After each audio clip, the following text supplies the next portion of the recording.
1절까지 말씀을 불편하신 분을 제외하고 모두 자리에서 일어나셔서 한 절씩 교독하시고 마지막 37절은 합독하시도록 하겠습니다. 어떤 율법 교사가 일어나 예수를 시험하여 이르되 선생님, 내가 무엇을 하여야 영생을 얻으리이까? 예수께서 이르시되 율법에 무엇이라 기록되었으며 내가 어떻게 있느냐? 대답하여 이르되 내 마음을 다하여 목숨을 다하여 힘을 다하며 뜻을 다하여 주 너의 하나님을 사랑하고 또한 내 이웃을 내 자신과 같이 사랑하라 하였나이다. 예수께서 이르시되 내 대답이 옳도다. 이를 행하라. 그러면 살리라 하시니 그 사람이 자기를 옳게 보이려고 예수께 여짜오되 그러면 내 이웃이 누구리이까? 예수께서 대답하여 이르시되 어떤 사람이 예루살렘에서 여리고로 내려가다가 강도를 만나매 강도들이 그 옷을 벗기고 때려 거의 죽을 것을 버리고 갔더라.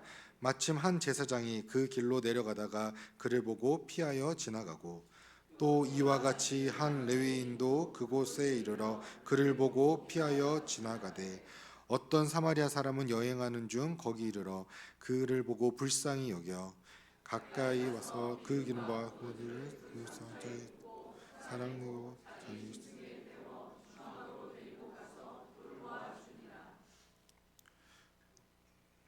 가까이 가서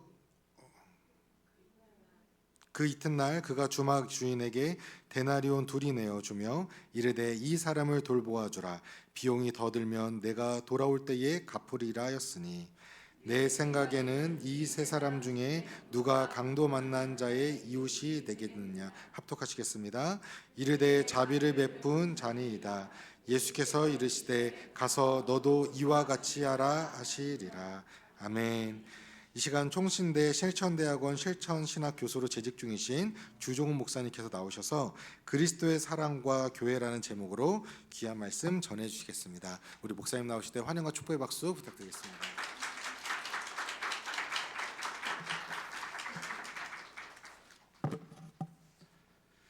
부활하신 그리스도 예수의 은혜와 평안이 더사랑교회 성도님들에게 가득하기를 소망하며 인사드립니다.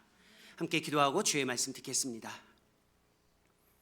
성령 하나님, 여전히 부족하고 어리숙하며 나약하고 끊임없이 죄악 가운데 떨어지는 우리의 마음을 견고하게 붙잡아 주시고 우리의 눈을 열어 주옵소서.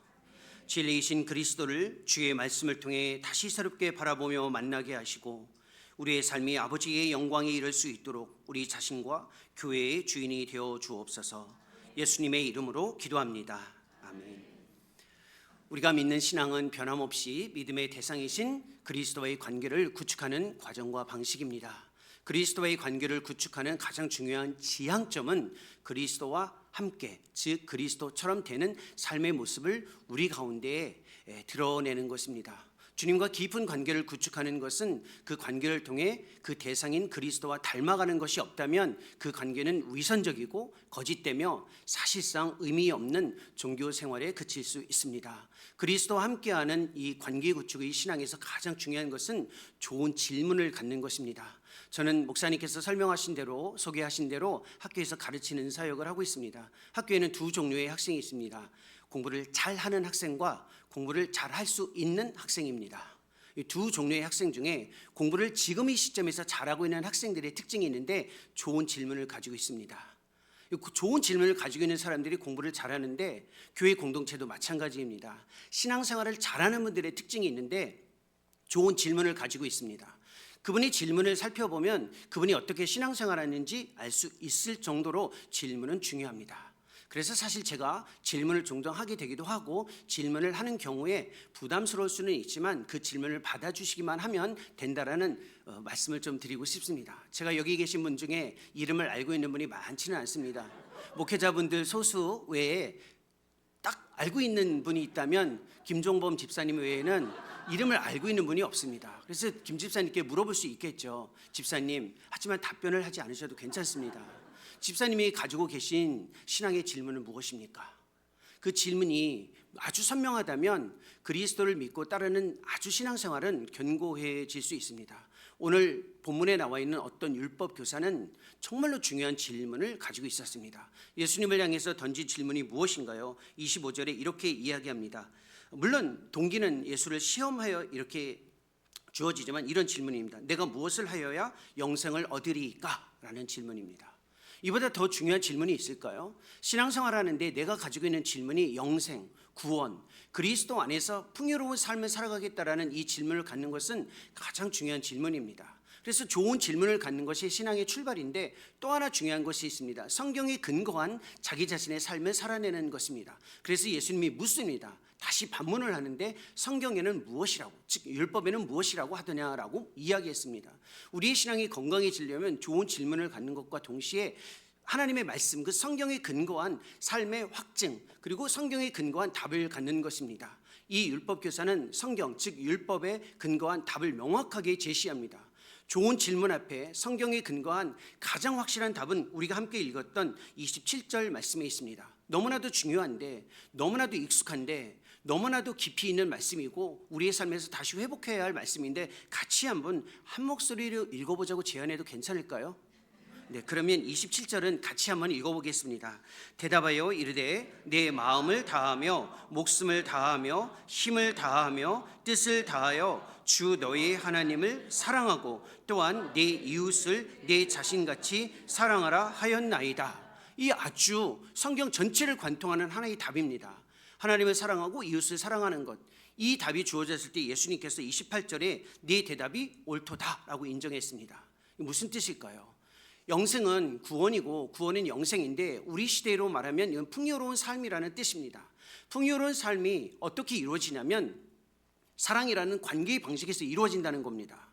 우리의 삶의 풍요로움은 우리가 생각할 때 우리 사회에서는 성취, 문제 해결을 통해 삶의 풍요로움이 주어진다라는 생각을 주입받으면서 살아가고 있습니다. 우리의 삶에서 무엇인가를 얻었을 때, 무엇인가를 성취했을 때, 무슨 문제를 해결했을 때 풍요로움이 주어질 수 있다고 생각할 수 있는데 그렇지 않습니다. 우리가 끊임없이 살아가면서 무엇인가를 얻었고 성취했고 문제도 해결했고 끊임없이 많은 일들을 감당해 왔는데 왜 여전히 삶은 공허하게 느껴질까요? 왜 끊임없이 삶은 좌절감과 실망감이 주어질까요? 초점이 잘못됐기 때문에 그렇습니다. 문제를 해결하고 일을 이루면 풍요로움이 주어질 것 같아서 예수님을 믿었는데 그렇지 않습니다. 사랑할 때, 하나님을 사랑하고 이웃을 사랑하는 관계의 방식에 집중할 때만 삶의 풍요로움이 주어질 수 있다는 것입니다.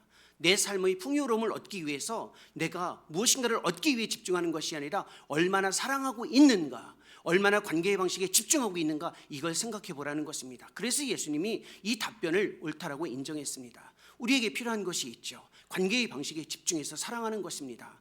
이것이 우리의 삶에 옳은 것인데 문제는 사랑할 능력이 없다는 겁니다. 사랑은 그냥 주어지는 게 아니고 마음먹어서 주어지고 실천되는 게 아닙니다. 끊임없는 노력, 끊임없는 훈련이 필요합니다. 사랑할 수 있는 것, 사랑의 능력이 없는 사람들의 특징이 있습니다. 항상 논쟁을 좋아합니다. 항상 옳고 그름의 문제에만 규명하는 데에 집중을 합니다. 그래서 이 젊은 율법 교사가 이 예수님의 답을 들었을 때, 살아라는 이 요청을 받았을 때 뭐라고 얘기했냐면 29절에 이런 표현이 있습니다. 자기를 옳게 보이려고 예수께 여쭤되 그러면 내 이웃이 누구니까? 또 논쟁을 시작하는 겁니다. 이웃이 누구냐? 이거 바로 항상 사랑하지 못하는 사람들, 관계에 충실하지 못하는 사람들이 논쟁에 빠져서 항상 신앙 자체를 논리의 게임으로만 수용하려고 하는 것입니다. 이런 것에 예수님께서 아시고 삶의 방식에서 풍요로움을 이끌어내기 위해 예수님이 이야기를 하나 제시하십니다. 예수님께서 이야기를 제시할 때는 주도적이고 의도적인 의미를 가지고 있습니다. 단순히 설명하는 것이 아니라 그 이야기를 통해 참여를 요청하실 때에 항상 이야기를 제시하셨습니다. 이야기는 우리 삶에서 아주 중요합니다. 우리의 삶의 이야기가 우리의 삶에 미치는 영향은 인생의 가장 중요한 질문에 답을 제시하기 때문에 그렇습니다. 내가 누구인지, 내가 어디에 속해 있는지, 무엇을 위해서 살아가야 하는지에 대한 우리 인생의 궁극적인 질문은 이야기 안에 담겨져 있습니다. 그래서 우리 시대에도 이야기를 통해 사람들의 삶의 정체성, 소속감, 목적을 이끌어냅니다. 우리 시대의 이야기는 문화의 옷을 입고 들어오는데 그 대표적인 것이 드라마와 영화입니다. 드라마 좋아하시죠? 인생이 많이 힘들고 어렵더라도 드라마 안 보시나요? 드라마도 좀 보세요. 드라마를 보면 인생이 보여지잖아요. 특히 드라마를 좋아하시는 분들 신앙생활 잘할 수 있는 가능성이 조금 더 많습니다. 아니 어떻게 예수님을 믿으면서 드라마를 보면서 시간을 낭비합니까? 그러는데 그런 분들이 제일 위험해요. 인생이 어떻게 돌아가는지를 모르면서 성경을 알 수 있다? 성경은 이야기고 성경은 우리의 삶의 이야기를 담아내는데 삶의 현실을 보시라는 겁니다. 이야기를 좋아하는 분, 즉 드라마를 좋아하는 분들 왜 좋아하죠? 그 등장인물에 내가 보여지는 겁니다. 그 이야기의 전개 속에 내가 내 인생의 의미를 다시 보기 때문에 그렇습니다. 나는 드라마 같은 거 안 본다라고 하시는 분들 중에 인스타그램 하시는 분들 계시죠? 거기에도 드라마가 있잖아요. 이야기가 들어가 있습니다. 마이 스토리입니다. 스토리는 한국말로 번역하면 이야기입니다. 왜 우리 시대의 문화는 이야기를 강조할까요? 이야기의 힘 때문에 그렇습니다. 오늘 본문에서는 예수님께서 우리의 인생에 다가오시면서 하나의 이야기를 제시하는데 너무나도 잘 알려져 있는 이야기입니다. 이 이야기는 어려서부터 신앙생활 하셨던 분들은 이 답을 가지고 있습니다. 오늘 또 이 목사님이 이 이야기를 통해 내가 들었던 수많은 그 이야기의 반복에 또다시 한번 강조점을 제시하는구나 라고 생각할 수 있는데, 이 이야기를 다시 들어보면 우리가 그리스도를 우리의 인생에서 어떻게 만나는지, 어떻게 우리가 공동체 안에서 그리스도를 만난 자들의 삶이 이루어져야 하는지에 대한 성경의 진리를 좀 더 새롭게 보고 살아갈 수 있는 은혜가 임할 수 있습니다. 이 이야기는 아주 쉽죠. 어떤 사람이 예루살렘에서 여리고로 내려가다가 강도를 만났습니다. 근데 강도 떼라고 이야기합니다. 이 강도 떼가 이 사람에게 다가와서 어떻게 하냐면 가지고 있는 거 다 빼앗습니다. 두들겨 팹니다. 그리고 거의 죽게 된 것을 버리고 갔습니다. 얼마나 상처받은 모습입니까? 거기에 제사장과 레위인이 보고 피해 지나갔습니다. 똑같이 했습니다. 그런데 어떤 사마리아 사람이 그 길에 여행하는 중에 이 사람을 보고 불쌍히 여겨 가까이 가서 상처를 보듬어 돌보고, 그러다가 주막으로 옮겨서 주막 주인에게 부탁을 합니다. 이 사람을 좀 돌봐 주십시오. 혹시 만약에 비용이 더 들면 내가 돌아올 때 갚겠다라고 이야기했습니다. 그때 2데나리온을 주고 떠나갔습니다. 이 이야기는 정말로 익숙한 이야기 아닌가요? 이 이야기를 들을 때마다 많은 사람들이 이렇게 접근할 수 있습니다. 우리도 선한 사마리아 사람처럼 우리 주변에 강도 만난 자와 같이 힘겨워하는 자들에게 도움을 줘야겠다. 성경은 이것을 말하기 위해서 예수님이 이야기로 제시하셨을까요? 그럴 가능성은 거의 없습니다. 이거는 도덕적이고 윤리적으로 가난하고 힘겨운 사람을 도와야 된다라는 뜻을 이야기하고 있지는 않습니다. 그러면 우리 사회의 시스템에 도덕과 같이 도둑이죠. 도둑과 같이 이렇게 좀 사회를 위협하는 존재들이 있는 것을 없애기 위해서 사회의 환경과 질서를 개선해야 된다, 그런 메시지를 제시하지도 않습니다. 이 본문은 우리의 인생에서 그리스도가 어떻게 우리에게 다가오는지, 우리는 그리스도를 어떻게 만나는지, 우리는 그 만난 그 삶의 과정에서 그리스도의 깊은 은혜를 어떻게 공동체 안에서 담아낼 수 있는지, 그리고 이 사회 속에서 어떻게 살아가야 하는지에 대한 성경의 진리를 제시해 줍니다. 이 이야기를 통해 다시 한번 예수님의 초청에 우리의 삶이 들어가고 우리의 삶의 의미가 새로워질 수 있기를 소망해 봅니다. 이 본문을 한번 보실까요? 30절의 이야기가 이렇게 시작됩니다. 어떤 사람이 예루살렘에서 여리고로 내려가다가입니다. 예수님이 이 한 문장에서 어떤 사람이 우리 모두입니다. 예루살렘에서 여리고로 내려가다가라는 뜻은 인생을 이야기해 주는 겁니다. 인생은 한 곳에서 또 다른 곳으로 가는 여정이라는 것입니다. 인생을 정착으로 생각하는 사람들은 힘듭니다. 항상 정착하고 싶어하면 그때마다 신앙이 어려운 겁니다. 왜냐하면 처음부터 인생의 고정값은 여정이기 때문에 그렇습니다. 여정이라는 것은 정착이 아니고 끊임없이 가야 하는데 여행과 도피는 아닙니다. 살다 보면 여행하고 싶죠. 일상에서 떠나서 도피도 좀 해보고 싶습니다. 하지만 그걸 여정이라고 이야기하지는 않습니다. 여행과 도피의 여정과 차이가 있습니다. 여행과 도피는요, 또 다른 목적을 가지고 있지만 힘들면 집으로 되돌아올 수 있습니다. 하지만 여정은 되돌아오지 못하는 길을 가는 것입니다. 이것이 우리의 삶에서 굉장히 어렵고 쉽지는 않죠. 성경이나 그리고 역사에서 여정은 아주 중요한 가르침입니다. 예루살렘을 향해 가는 여정이 구약의 가르침이었습니다. 우리가 잘 알고 있는 어거스틴도 인생을 하나님을 향해 가는 여정으로 풀어냈습니다. 철로역정이라는 책 읽어보셨죠? 이 정도는 다 읽어보셨을 겁니다. 읽어보시지 않으셔도 괜찮지만 아주 유명한 책인데요, 순례자가 천국을 향해 가는 여정으로 인생을 풀어내고 있습니다. 그런데 이게 왜 힘드냐면 아마추어와 같이, 순례자와 같이 가야 된다는 것 때문에 힘든 겁니다. 인생은 끊임없이 살아도 다음 날 어떻게 살아가야 할지에 대한 지혜가 별로 없습니다. 물론 너는 인생 50대 중반밖에 살지 않았으니까 나의 60대의 인생을 안 살아봐서 그러는 거 아니냐라고 말씀하시는 우리의 형님이나 누님들이 이 자리에 계실 수도 있습니다. 하지만 그렇지 않습니다. 제가 만난 80, 90의 어르신들조차도 항상 이야기합니다. 내가 끊임없이 살았지만 단 하루하루의 삶은 아마추어와 같이 순례자와 같이 알 수 없는 길을 걸어가는 것과 같다라고 이야기합니다. 이걸 받아들이라는 겁니다. 나는 왜 인생이 이렇게 멋지게 안내자와 같이 뭔가를 알고 살아가는 사람이 아니고 늘 힘들까? 원래 힘듭니다. 그게 인생이에요. 그게 여정이라는 겁니다. 그걸 받아들이지 못하면 그리스도의 은혜가 어떻게 주어지는지 알지 못한다라는 겁니다. 이방인의 경험을 좀 해보라는 겁니다. 사실 저와 두 번째 만남인데 제가 한국으로 들어오기 전에 케냐와 우크라이나에서 선교사로 사역을 좀 했었습니다. 케냐에 처음 들어갔을 때 제가 이방인과 같이 여정이 무엇인지를 그때 깊이 경험했습니다. 저는 대한민국 여권 소지자입니다. 하지만 케냐에서 살려면 대한민국 여권만으로는 불가능합니다. 다큐멘트가 필요한데 케냐에 비자를 받는 겁니다. 비자가 생각보다 어렵습니다. 종교 비자가 있는데 받기가 어렵다라는 겁니다. 저를 후원해주고 기도해준 분들은 끊임없이 저희가 가야 할 길에 대해서 끊임없이 지지하는데 막상 그곳에 가면 갈 수가 없는 상황입니다. 무슨 말이냐면 이곳에 있지만 이곳에 속해 있지 않은 이방인과 같은 경험이 주어질 때 생각보다 어렵습니다.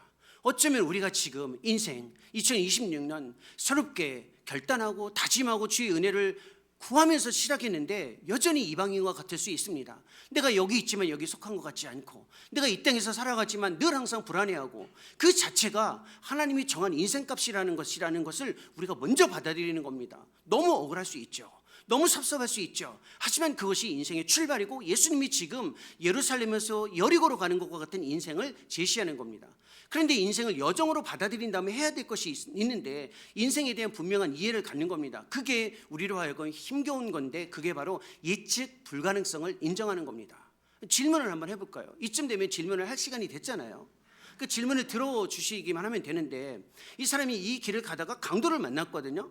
근데 질문은 이거예요. 이 길에 강도가 있다는 것을 이 사람이 알았을까요? 몰랐을까요? 답변은 천천히, 생각은 깊이. 이해하셨죠? 이 길에 강도가 있다는 것을 이 사람이 알았을까요? 몰랐을까요? 그렇죠. 맞습니다. 생각하셨죠? 이제 답을 하셔도 됩니다. 지금은 이 길에 강도가 있었다는 것을 알았을까요? 몰랐을까요? 예, 둘 다 맞아요. 두 개의 답이 다 맞습니다. 그 길에 강도가 있다는 걸 이 사람은 알고 있었습니다. 모르는 게 있었어요. 그 특정한 강도가 그 시간에 자기에게 올 것은 몰랐습니다. 그 길은 항상 원래 강도가 많았어요. 근데 그 특정한 강도가 자기에게 그 시점에 온다는 건 몰랐습니다. 이게 인생입니다. 인생에 위험이 있다는 걸 모두 알고 있어요. 그러나 특정한 위험이 그 인생의 시점에 자기에게 올 수 있는 건 알 수 없다는 겁니다. 이게 인생의 예측 불가능성에 대한 인정입니다. 바이러스가 인류를 위협할 수 있다는 거 다 알고 있었죠. 그런데 코로나 19 이 바이러스가 2020년부터 2, 3년 동안 내 인생에 다가와서 우리를 위협할 것이다. 이거 정확하게 예측한 사람은 그리 많지 않습니다. 이게 인생의 예측 불가능성입니다. 왜 이걸 이야기할까요? 인생의 주도권과 통제권을 자신이 갖지 말라는 겁니다. 왜 예측 불가능성을 우리에게 허락하시냐면 인생을 너무 주도하고 통제하려고 하는 인생의 못된 습성을 하나님 앞에서 잘 주의 깊게 살펴보라는 겁니다. 내 인생을 너무 주도하고 통제해서 하나님조차도 내 이야기에 들어오게 하려고 들어오지 않으면 하나님 원망하고 이런 거 하지 말라는 겁니다. 하나님이 정한 이야기에 내가 들어가야 하기 때문에 그렇습니다. 주도권과 통제권을 늘 명확하게 하나님께 두는 사람들의 중요한 신앙의 이해가 있습니다. 신뢰의 대상을 분명히 하는 겁니다. 삶의 여건, 상황, 조건을 신뢰하는 것이 아니라 하나님을 명확하게 신뢰하는 것입니다. 조금 섭섭합니다.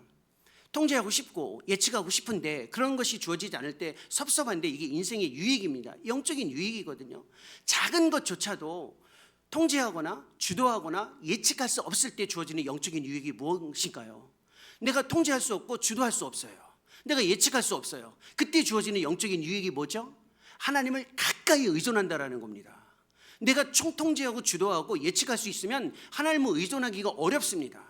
근데 하나님을 신뢰하고 의존하고 가까이 하는 것이 우리의 신앙의 본질적인 과제잖아요. 근데 예측할 수 없으면 아주 작은 것에서도 주님을 신뢰합니다. 그 대표적인 게 다윗 아닌가요? 다윗이 사울에게 쫓길 때 그 광야에서 바람만 불어도 주님을 찾았잖아요. 들짐승 울음소리만 있어도 몸을 움츠리며 주님을 찾았잖아요.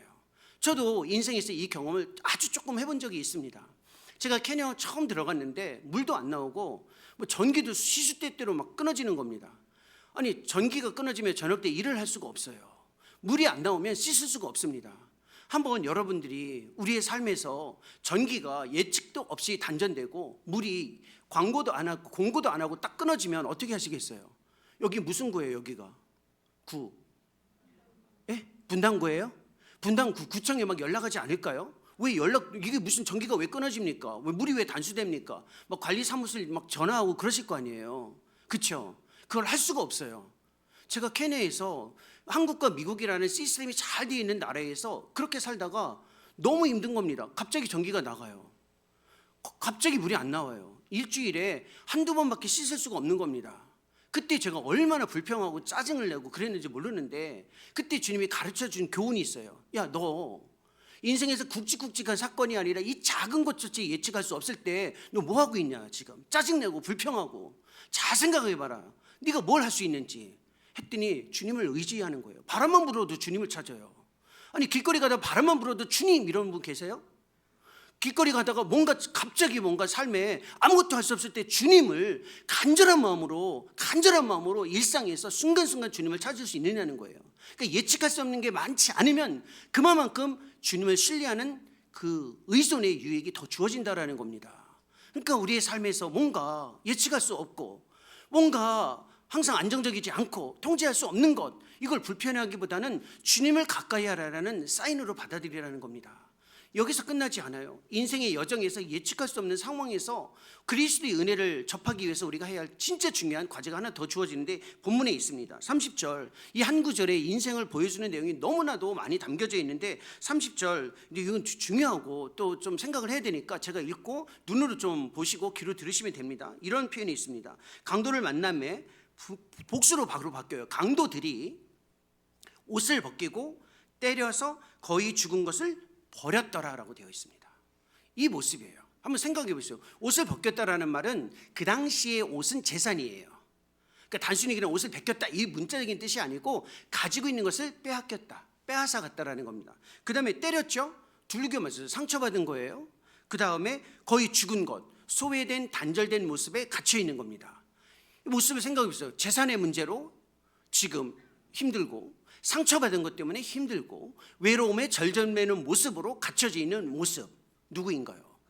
우리는 지금까지 신앙생활하면서 항상 이런 사람을 찾았습니다. 우리 주변에 예수님을 알지 못해서 이렇게 힘들고 어렵고 소외된 자가 누구인가? 근데 이 이야기에서는 다시 이야기해 줍니다. 이게 누구인지 찾지 말고 먼저 해야 될 일이 있다. 네가 이 강도 만난 자라는 거 먼저 인정하라라는 겁니다. 사실 솔직히 한번 이야기해 볼까요? 아니 재정 문제 때문에, 돈 문제 때문에, 가지고 있는 것 때문에 늘 염려하고 근심하고 걱정하는 거 누구예요? 아니 두 번밖에 만나지 않아서 하나님의 말씀 전한다고 막 그렇게 제가 무리하게 얘기하는 것 같지만 한번 생각해 보십시오. 맨날 은행 어카운트에, 계좌에 내 잔고가 얼마나 있는가, 조금 괜찮으면 안도하고 조금 없으면 힘들어하는 거 누구예요? 주식 늘 살펴보면서 오르락 내리락 하는 것 때문에 마음 졸이는 거 누구예요? 옆에 있는 다른 사람들인가요? 사실 이 옷을 빼앗기는 것 같이 돈 문제 때문에, 재정 문제 때문에 힘겨워하고 늘 마음 아파하는 거 우리 자신 아닌가요? 여기서 강도 만난 자는 우리 주변에 있지 않고 우리 자신이에요. 누구도 우리에게 상처 준 사람 없습니다. 대놓고 내가 너에게 상처 줬다, 그렇게 사랑해서 만난 배우자들 한번 보십시오. 남편과 아내가 내가 너에게 대놓고 너 상처 주려고 만났다, 그런 분 계세요? 없어요. 근데 우리 누구 때문에 상처받았어요? 이상하잖아요. 사랑해서 만났는데 10년 20년 살다 보면 제일 지긋지긋하다는 말은 못하지만 마음속에서 늘 상처받아서 진짜 너무 힘들다, 나 말은 못하죠, 당신 때문에 상처받아서 힘들다, 말은 못하죠. 누구예요? 우리 자신 아닌가요? 우리 아이들도 우리 부모에게 이야기하고 있고 우리 자녀들에게 우리가 이렇게 이야기하고 있잖아요. 외로움에 절절매는 거 누군가요? 많은 사람들 다 괜찮은데 나만 외로운 거 우리 모두가 외롭습니다. OECD 국가 34개국 중에 외로움의 지수가 1등, 2등이 대한민국입니다. 자살률도 1등, 2등이 대한민국이고요. 우리 진짜 괜찮은 것 같지만 홀로 남아서 정말 우리 방에 갇혀서 아무도 알 수 없을 때 눈물을 흘리며 외로움에 절절매는 거 우리 자신 아닌가요? 왜 자꾸 찾으려고 그러세요? 찾지 마시고 먼저 인정하라는 겁니다.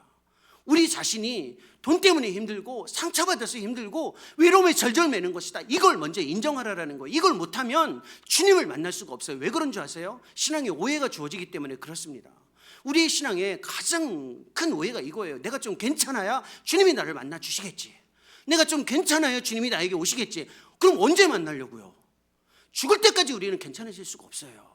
죽을 때까지 우리는 좀 더 괜찮아질 수가 없습니다. 그게 인간이거든요. 주님이 원하는 게 있어요. 신앙에 오해를 하지 말아라. 얘가 내가 언제 너를 괜찮을 때 만났냐? 나는 널 있는 모습 그대로 처음부터 받았다. 그러니 우리가 좀 괜찮지 않아도 주님 저 힘듭니다. 이렇게 말할 수 있는 용기를 가지라는 겁니다. 또 삶이 좀 어려우면 우리의 신앙이 이런 생각을 합니다. 이거 내가 잘못한 하나님의 심판이다. 하나님의 처벌이다. 무슨 심판이고 처벌입니까? 신앙을 왜 그렇게 단정적으로 간주하세요? 그러면 살아갈 수가 없어요. 하나님은 심판, 처벌하실 수 있죠. 근데 아버지로 먼저 계시는 거예요. 아버지로 먼저 우리의 모습을 보시는 거예요. 우리가 지금 힘들고 어려운 것, 우리가 지금 외로움에 절절매는 것, 우리가 버려진 것 같은 것, 우리가 상처받은 것, 우리가 정말 가진 것이 없어서 힘든 것, 이거 하나님의 심판이 아니에요. 우리의 삶의 모습이고 이걸 먼저 인정하라는 겁니다. 이걸 못하죠. 문화적으로 이거 굉장히 어려워요. 문화적으로. 집사님 인스타그램 하세요?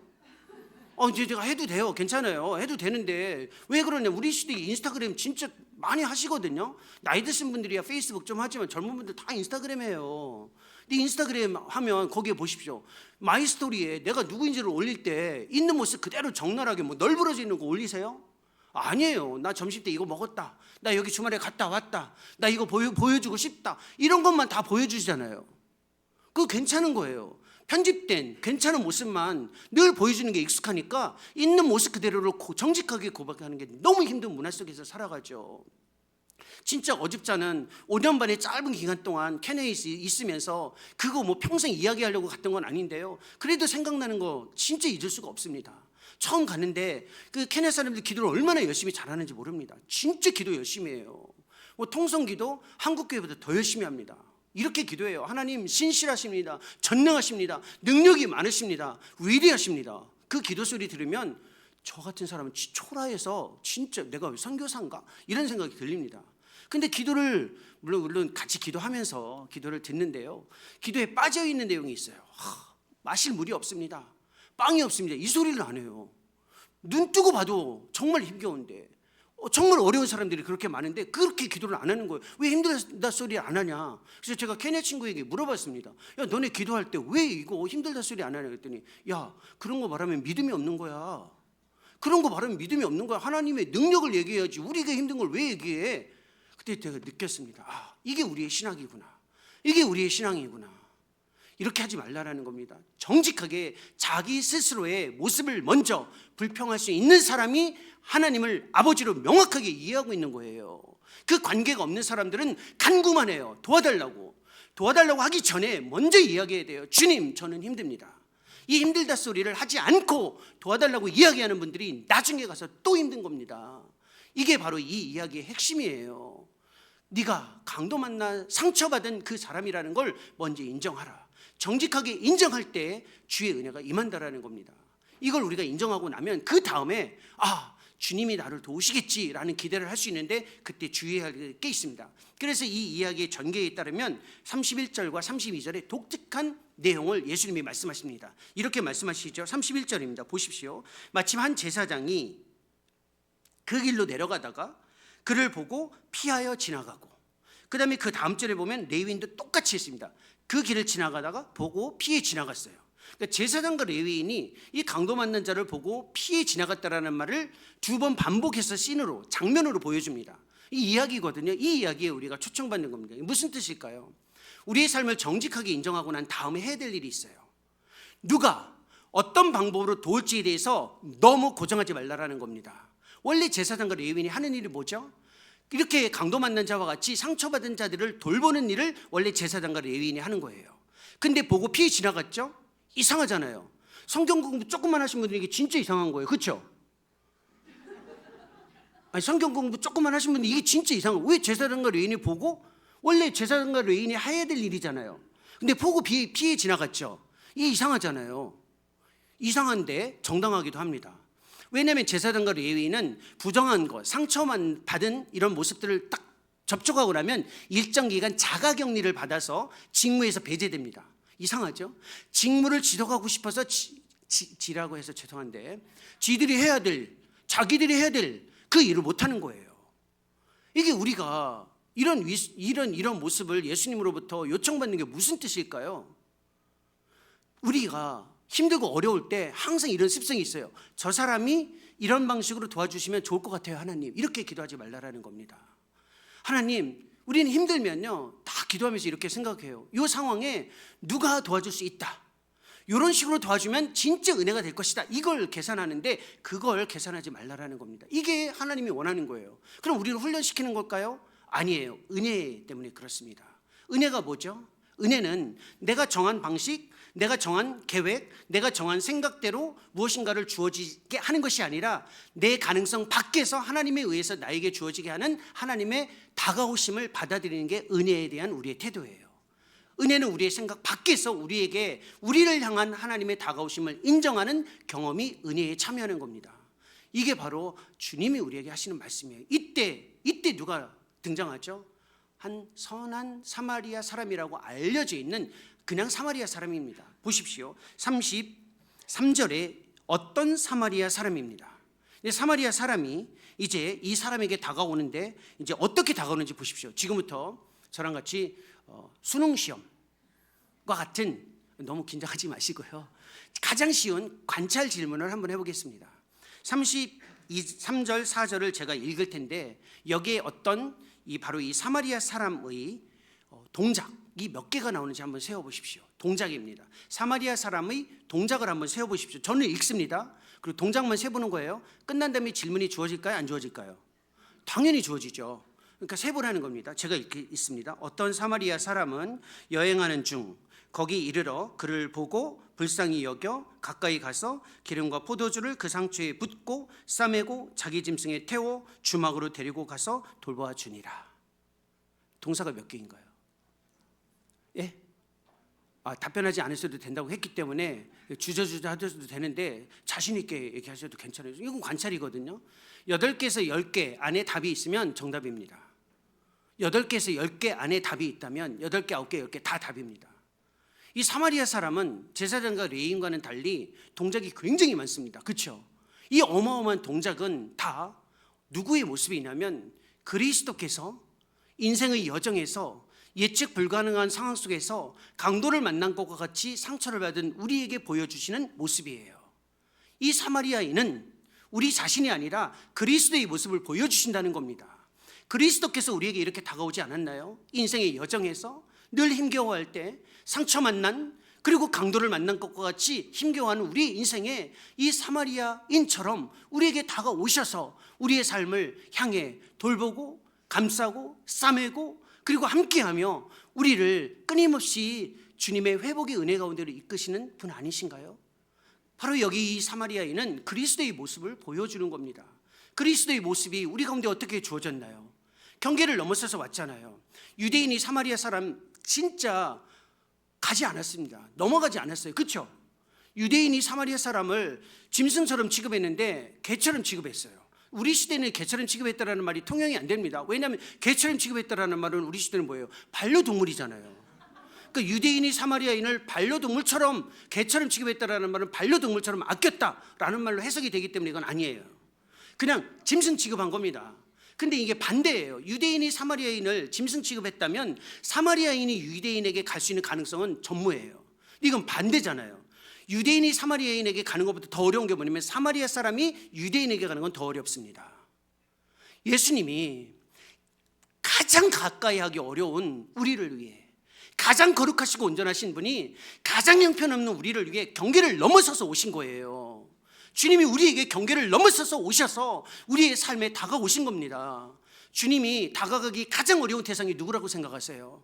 주님이 다가가기 가장 어려운 대상 딱 생각나죠? 내가 20년을 봤는데 저 인간, 우리 옆집에 사는 그런 아저씨, 위선자, 항상 답을 이렇게 찾아요. 하나님은 위선자를 싫어하신다. 가식적인 사람 싫어하신다. 그리고 저런 사람 내가 봤는데 저런 사람이 예수님이 다가가기, 예수님도 진짜 감당하기 어려울 것이다.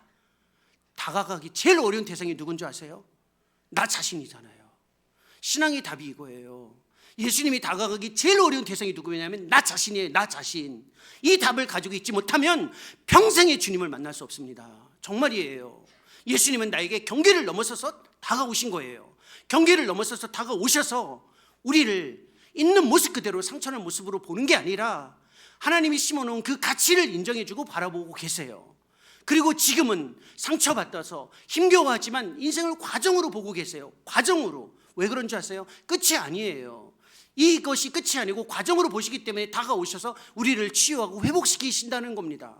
그리고 치유와 회복의 과정에서 이 사람을 어디로 데려갔죠? 주막으로 데려갔잖아요. 이게 주님이 사람을 회복시키시는 방식 중에 하나입니다. 주막이라는 말은 굉장히 뉘앙스가 안 좋아요. 그렇죠?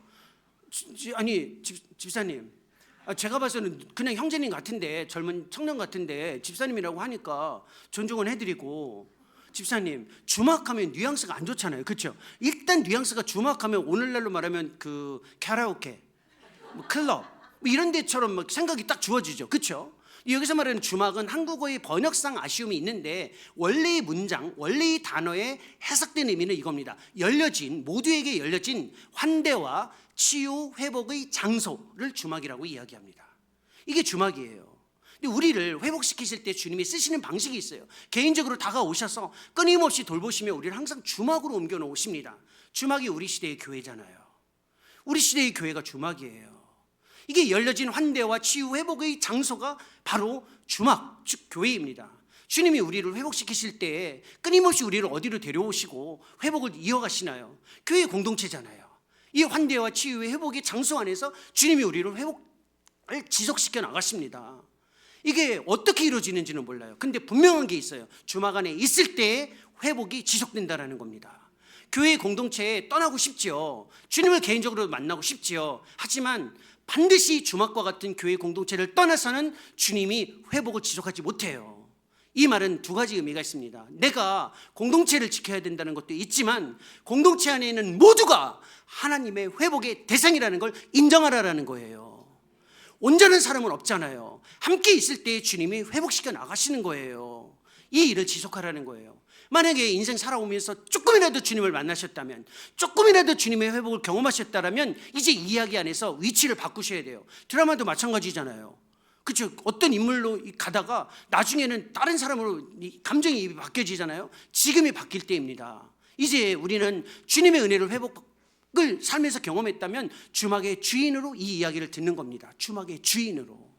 주님이 우리에게 데려오시잖아요. 한 분 한 분을 데려오시고 이렇게 만나게 하셨어요. 주막 주인에게 데나리온 2을 주며 부탁합니다. 데나리온 2, 하루 노동자가 받는 하루의 임금이 데나리온 하나예요. 그러면 데나리온 2이면 이틀씩 품삯이에요. 주사님 월급이 얼마 되는지 모르겠지만 하루에 50만 원 받는다고 합시다.